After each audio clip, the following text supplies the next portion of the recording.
Today I take you back to the time where I cut some angle profiles into even sections to create the step leading to the bow.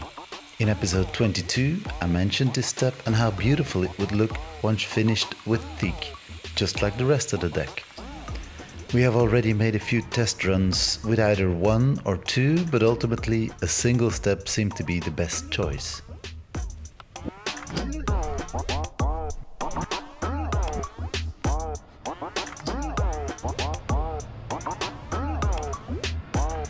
I need to sand away some paint before I can weld the angle profiles that will support the teak element.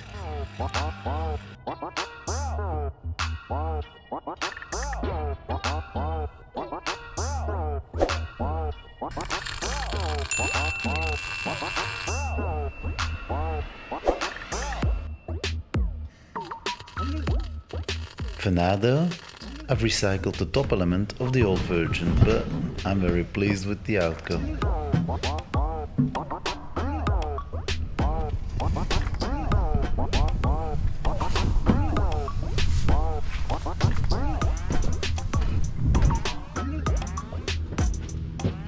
Additionally, we now have custom-made mooring lines. Thanks to that, it really makes the whole setup look tidier and there's less clutter on deck.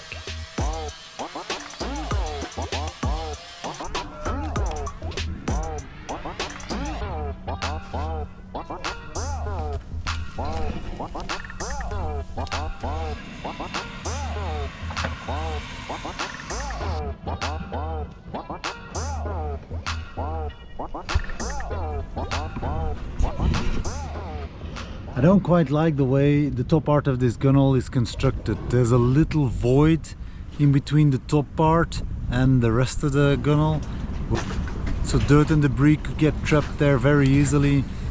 I don't like it too much. I want to cover it up. It's been a task I've been putting away for a long time, but not today. Let's tackle this one. Go for it.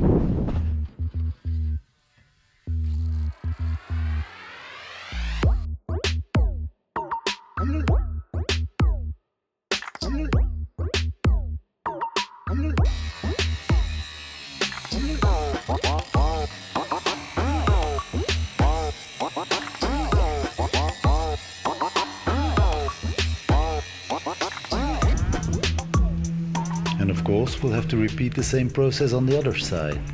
Measuring, needle gunning, wire brushing, sanding, cleaning, and repeat the whole thing.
Well, now everything needs to be cleaned with acetone and then I can mix a batch of epoxy filler.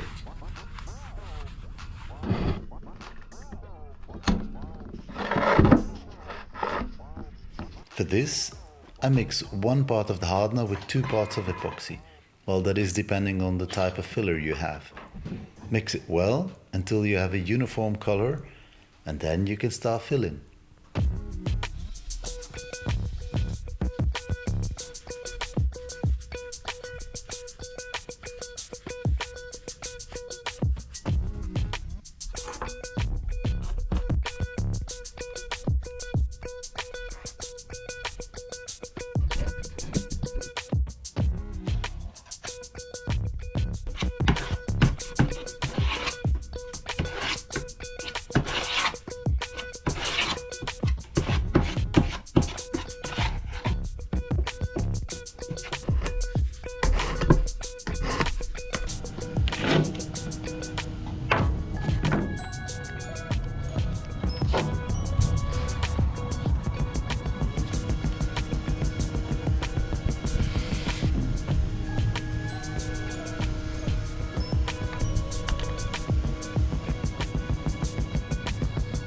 use a flexible plastic card like a credit card. This allows me to roll a nice saucisse, as we say in Belgium, and then the cutout in the card lets me scrape away the excess filler under the edge in one smooth motion.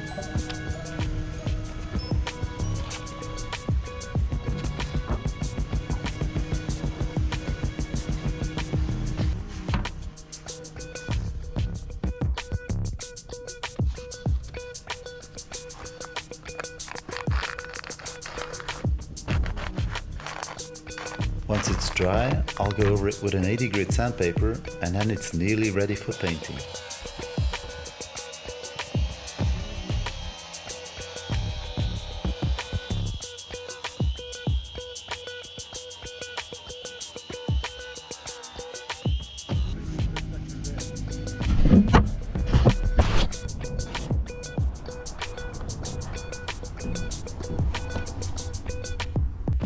The inner sides of the aft deck were also stripped of their old paint, with a needle gun. Ear protection is key here.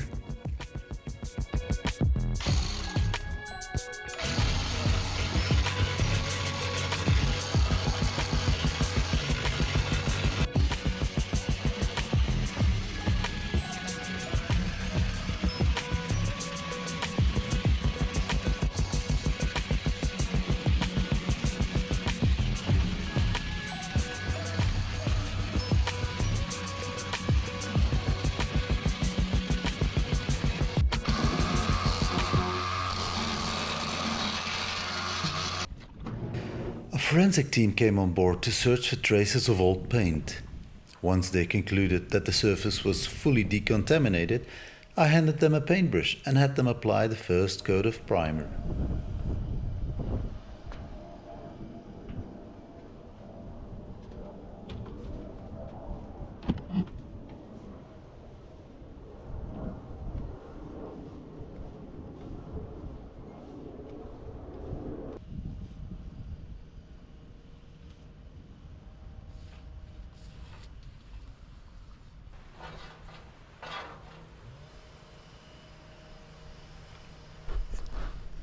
And then the moment came we've all been waiting for, lowering of the masts. A rather stressful moment. How long has it been since the masts were last struck? Who will tell? We proceeded very cautiously, deciding to tie a rope line around the middle of the masts at the level of the spreaders, as we couldn't accurately assess the conditions of the masts. We were afraid they might break if we used the top end as an attachment point.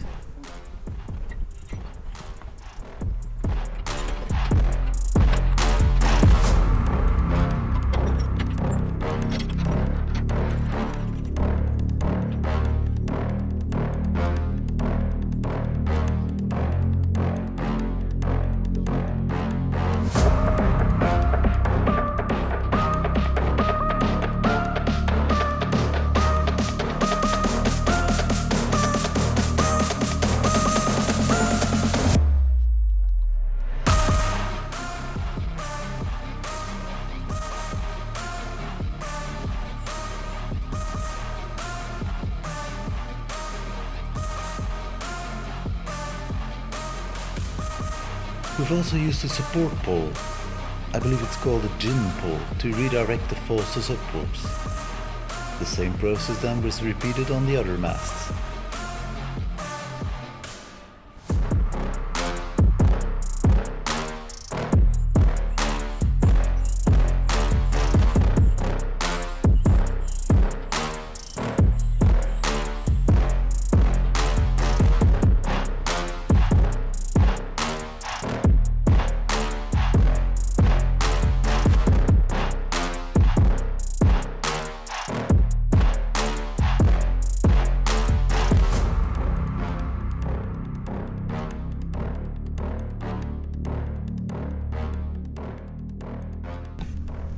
Wow, it's quite an eerie sight.